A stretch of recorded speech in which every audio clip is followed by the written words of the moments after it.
की आज मी दिल्लीपर्यंत गेलेलो आहो तर फक्त आणि फक्त या समाजाने जे ताकद मला दिली होती, माझ्यासाठी जे काम केलं होतं त्याच्यामुळे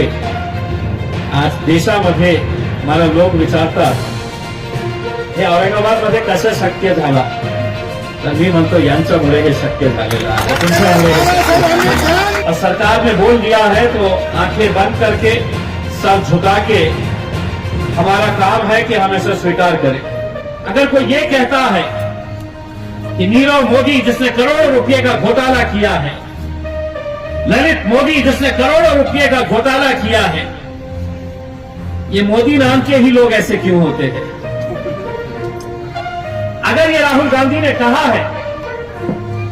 तो हम भी इस बात की सहमति है हमारी भी,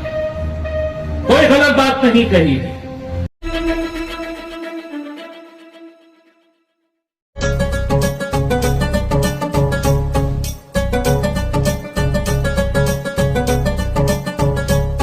गिरा धड़क धड़क उठा धमक धमक देखो चमक चमक ये तारा, हो गिरा धड़क धड़क उठा धमक धमक देखो चमक चमक ये तारा।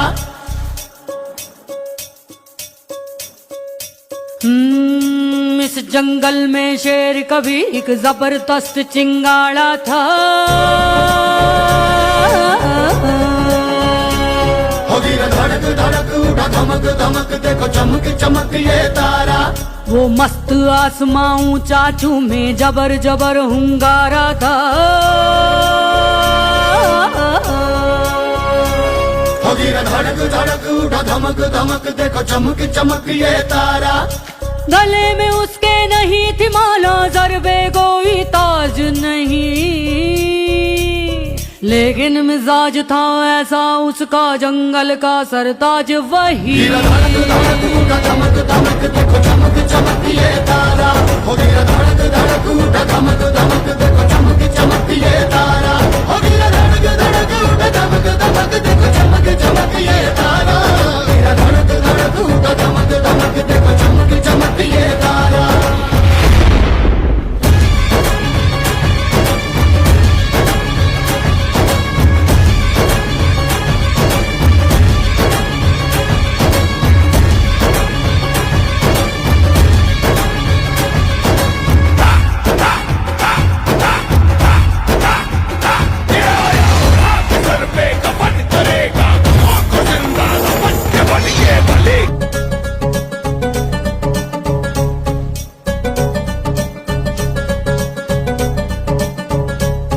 गिरा धड़क धड़क उठा धमक धमक देखो चमक चमक ये तारा, हो गिरा धड़क धड़क उठा धमक धमक देखो चमक चमक ये तारा।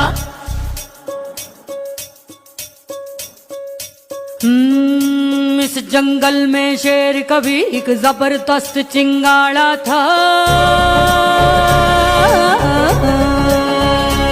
हो गिरा धड़क धड़क उठा धमक धमक देखो चमक चमक ये तारा। वो मस्त आसमां ऊंचा में जबर जबर हुंगारा था,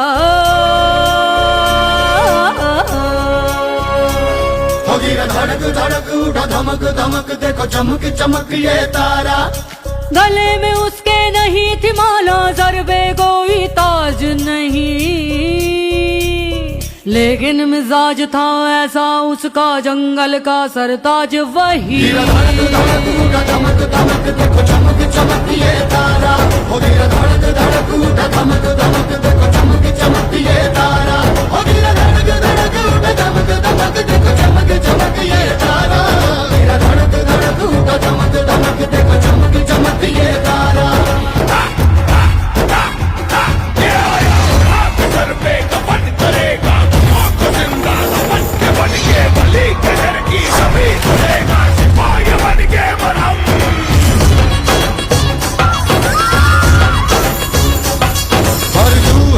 धड़ लो मड़ जंगली सांड की बारी आएगी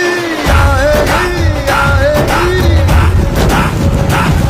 जो सीधे टकराए तो बोलूं मौत भी प्यारी आएगी आएगी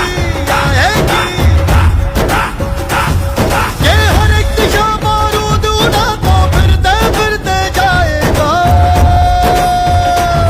फिर दाल ठोक भी धम्म परिषदेचं ज्यांनी आयोजन केलेलं आहे भिक्खू शाक्यपुत्र अमृतानंद बोधी या धम्म परिषदेमध्ये उपस्थित सर्व माझे बंधू भगिनींनो, माझ्या पार्टीचे तालुका अध्यक्ष राहुलभाई वानखेडे, माझ्यासोबत आलेले प्रांतोष वाघमारे आणि सर्व गंगापूर वैजापूरचे माझे बंधू भगिनींनो, माझी ओळख करून देताना सांगण्यात आलं की आपण ज्यांना निवडून दिलेले आहे, खूप अभिमानाने मी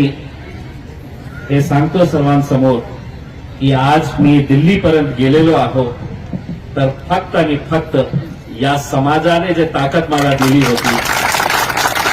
माझ्यासाठी जे काम केलं होतं त्याच्यामुळे आज देशामध्ये मला लोक विचारतात हे औरंगाबादमध्ये कसं शक्य झालं, तर मी म्हणतो यांच्यामुळे हे शक्य झालेलं आहे, तुमच्यामुळे हे शक्य झालेलं आहे.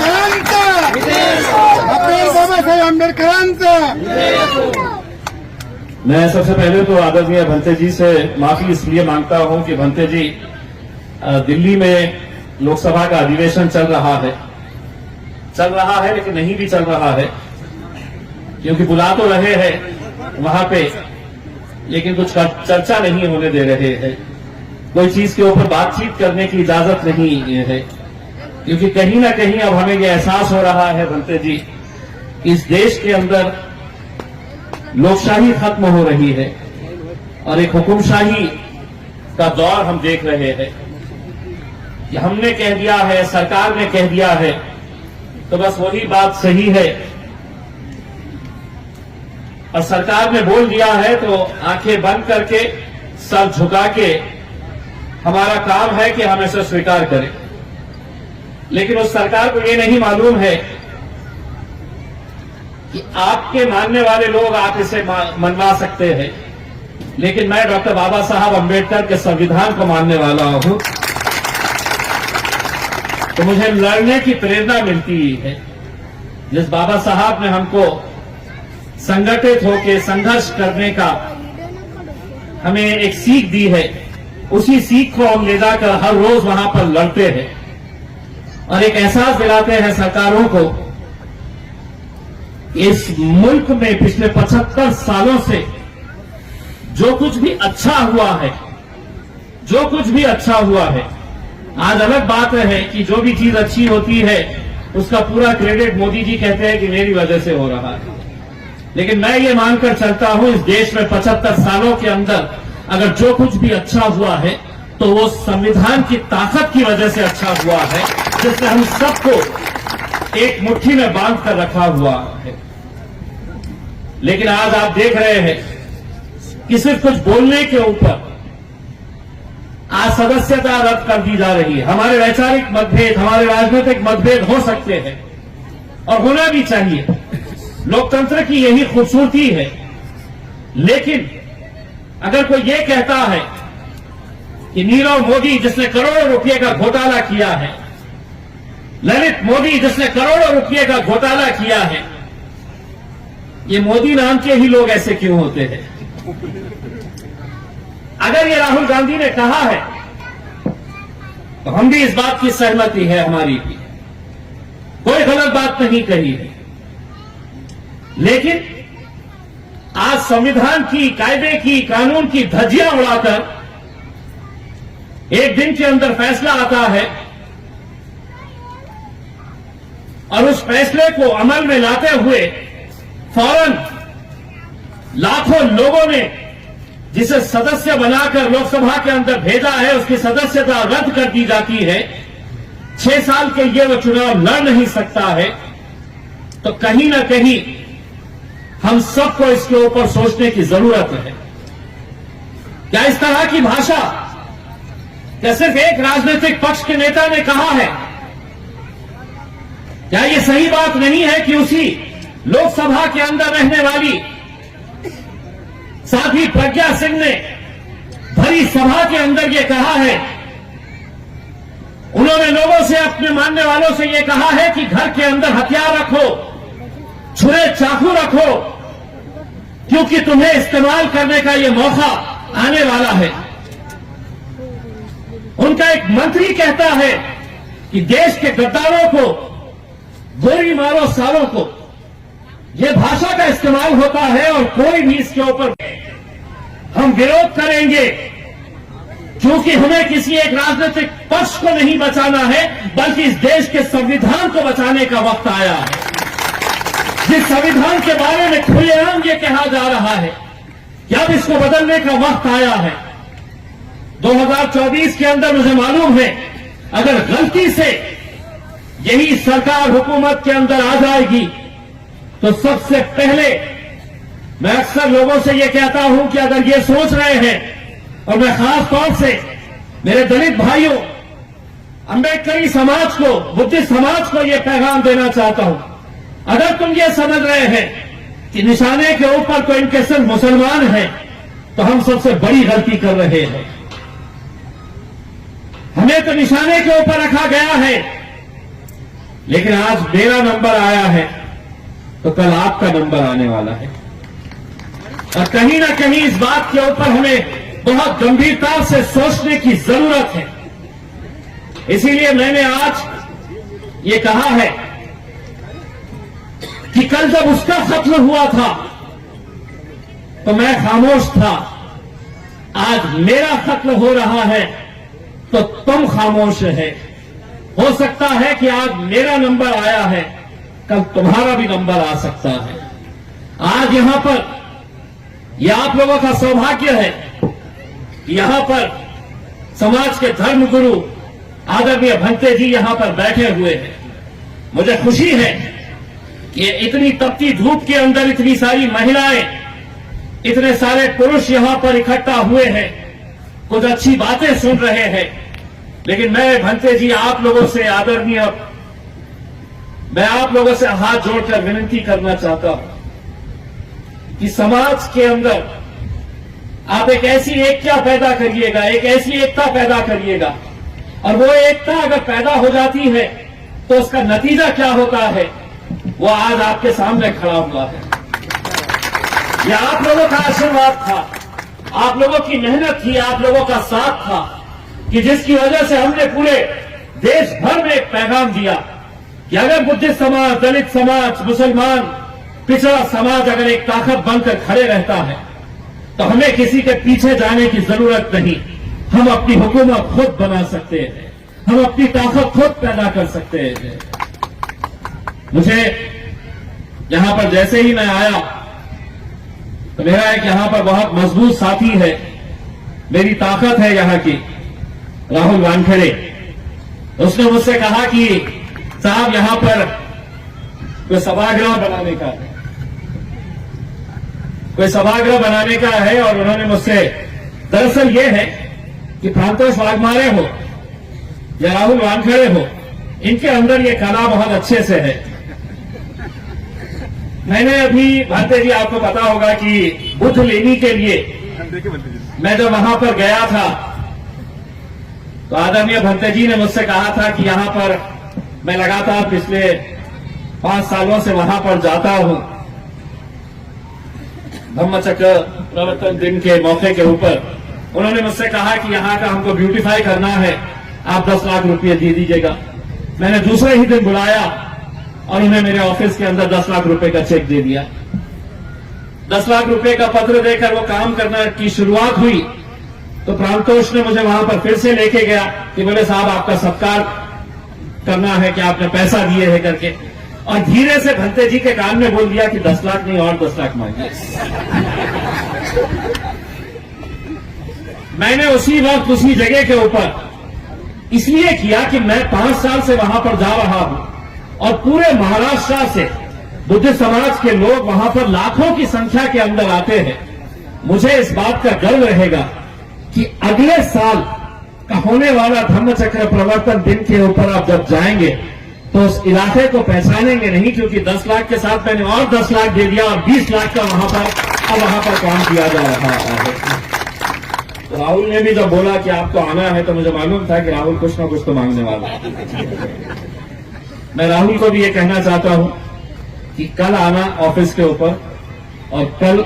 आपने जो मांगनी मुझसे की है उसका पत्र लेकर चले जाना, और इसकी जिम्मेदारी राहुल तुम्हारी रहेगी कि यहाँ पर एक अच्छा जो भी आप बनाना चाह रहे हैं उसका सही तरीके से इस्तेमाल होना चाहिए। मेरी ख्वाहिश यही है कि मैं भंते जी, मैंने तमाम समाज के लोगों को ये बताया हूं और एक बार फिर से आपके पास दोहरा रहा हूं कि पिछले 20 सालों के अंदर इतने बुद्ध विहार, इतने सामाजिक सभागृह, पुतलों का सुशोभीकरण बाबा साहब अंबेडकर जी का हो या गौतम बुद्ध जी का हो। अभी मैंने कुछ दिन पहले एक सिडको में बुद्ध विहार है पवन नगर के अंदर, वहां पर एक कार्यक्रम के लिए मुझे बुलाया गया था और मुझे सबसे ज्यादा खुशी वहां पर इस वजह से हुई थी कि वहां पर उन्होंने मुझसे एक ऐसी मांग की थी कि मैं चाहता हूं कि जहां जहां पर भी आप लोग मुझे बुलाए वो मांग जरूर रखें। उन्होंने मुझसे ये मांगनी की थी कि एक वाचनालय हमको बनाकर दीजिएगा करके, क्योंकि हमारे बच्चे यूपीएससी और एमपीएससी की पढ़ाई शिक्षा हासिल करना चाहते हैं। एक वाचनालय बनाकर दे दीजिएगा। पवन नगर के अंदर जाइएगा, एक बहुत ही खूबसूरत वाचनालय वहां पर बन चुका है। आपके आशीर्वाद और आप लोगों की मौजूदगी के अंदर उसका उद्घाटन हम कुछ दिनों के अंदर करने के लिए जाएंगे। तो हमें खुशी इस बात की है कि मैं 20 सालों के अंदर इतने सारे काम नहीं हुए होंगे। मैं जिस समाज का ऋणी हूं और जिस समाज का जिंदगी भर एहसानमंद हूं कि आपकी वजह से आज आपकी आवाज बनकर मैं दिल्ली के अंदर लड़ता हूं, तो मैं आपका कर्जदार हूं और उसका कर्ज अदा करने के लिए मैं मेरा 5 साल का जब टर्म खत्म होगा तो मैं आपको लिखित के अंदर दूंगा कि कितने काम मैंने इस समाज के लिए किया है, कहां कहां पर बुद्ध विहार बनाए गए हैं, कहां कहां सभागृह बनाए गए हैं। और आपको मैं यकीन के साथ, ये दावे के साथ कहता हूं कि 20 साल में इतने बनाए नहीं गए हैं जितने मैं 5 साल के अंदर यहां पर बना। और ऐसा नहीं है ये मैं अपने जेब से कर रहा हूं, ये खासदार का फंड होता है और उसके अंदर ये लाजमी होता है कि वो फंड का इस्तेमाल आप ऐसी बस्तियों के अंदर खर्च करें। किसी भी तरह से आप खर्च कर सकते हैं। मैं पूरा का पूरा जितना फंड है पूरी ईमानदारी के साथ लगाता हूं, खर्च करता हूं। अभी रास्ते में आते वक्त मैं प्रांतों से पूछ रहा था कि उसका काम कहां तक चल रहा है। उसने मुझे यकीन दिलाया है कि आप खुद देखेंगे तो पहचानेंगे नहीं। मुझे मालूम है आप लोग भी वहां पर जाते हैं बुद्ध लेनी के उसमें, आप नेक्स्ट टाइम जाएंगे तो इतना तो मुझे यकीन है कि आप मुझे जरूर आशीर्वाद देंगे कि आपके आशीर्वाद से जिसने आज दिल्ली का रास्ता देखा है, दिल्ली के पार्लियामेंट के अंदर जाकर बैठ रहा है, लड़ रहा है, ये सब आप ही लोगों की वजह से हो रहा है। इसलिए मैं आप लोगों का तहे दिल से शुक्रिया अदा करना चाहता हूं और ये कहना चाहता हूं कि हम सबको इस देश के अंदर जो भी गलत हो रहा है उसके खिलाफ लड़ने की जरूरत है। उसके खिलाफ आवाज उठाकर पूरी बुलंद आवाज के साथ लड़ने की जरूरत है, क्योंकि हम जिसे मानते हैं, गौतम बुद्ध हो या बाबा साहब अंबेडकर, अगर उनकी सीख के हिसाब से अगर हम लड़ना छोड़ देंगे तो हम समझ लीजिएगा अपने समाज के साथ हम धोखा करेंगे। इसलिए हम सबको आज जो भी इस देश के अंदर गलत हो रहा है उसके खिलाफ एक ताकत बनकर खड़े रहने की जरूरत है, लड़ने की जरूरत है। आप लोगों ने मुझे यहां पर बुलाया, मुझे दोबारा दिल्ली जाना है, कुछ हिसाब किताब करने हैं, वहां पर भी आपकी आवाज लेकर जानी है, लड़ना है। इसीलिए मैं आप लोगों का तहे दिल से शुक्रिया अदा करता हूं। आदरणीय भंते जी, आपने मुझे यहां पर बुलाकर जो मुझे सम्मान दिया है, आप लोगों का आशीर्वाद हमेशा मेरे साथ रहा है और मैं उम्मीद करता हूं आगे भी इसी तरह का आशीर्वाद, आपका प्यार मेरे साथ रहेगा, क्योंकि आपके आशीर्वाद से ही मुझे हिम्मत मिलती है, ताकत मिलती है। बहुत बहुत धन्यवाद।